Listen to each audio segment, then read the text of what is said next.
2021년 3월 2일 조세 심판원 결정문입니다. 양도소득세법은 어렵습니다.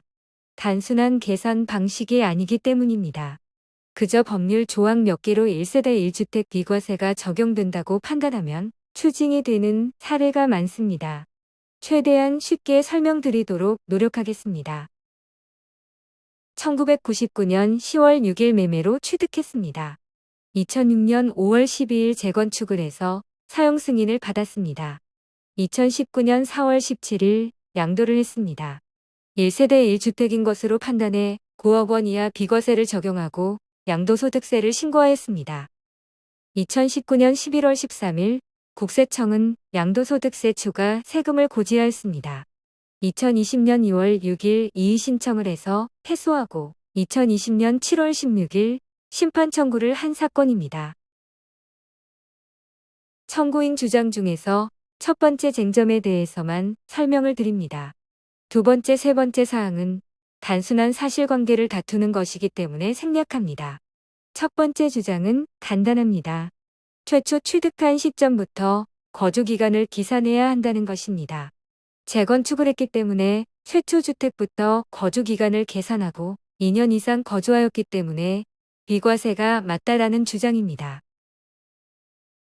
두 번째는 비용 다툼인데 넘어갑니다. 세 번째 주장은 취득가액 부분인데 넘어갑니다. 국세청의 주장도 첫 번째 쟁점만 설명드립니다.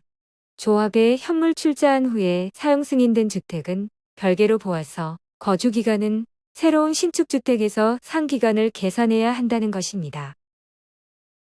두 번째, 세 번째 주장은 단순 사실관계 다툼이라 설명을 생략합니다. 쟁점 중에서 첫 번째 주장은 거주기간 문제입니다.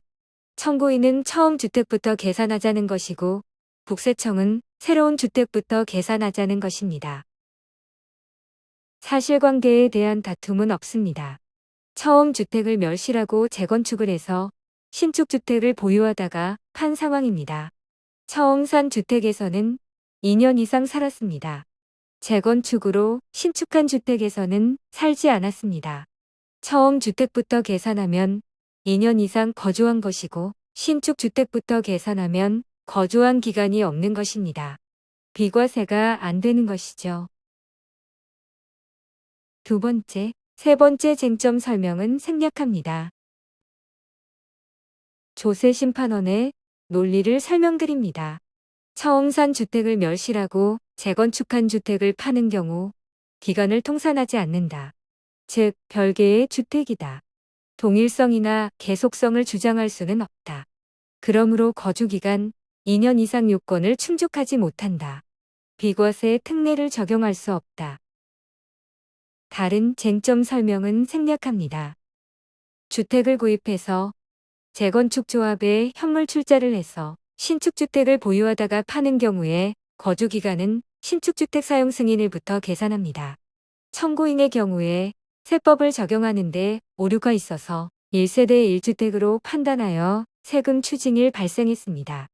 납세자가 심판원에서 패소한 사건입니다.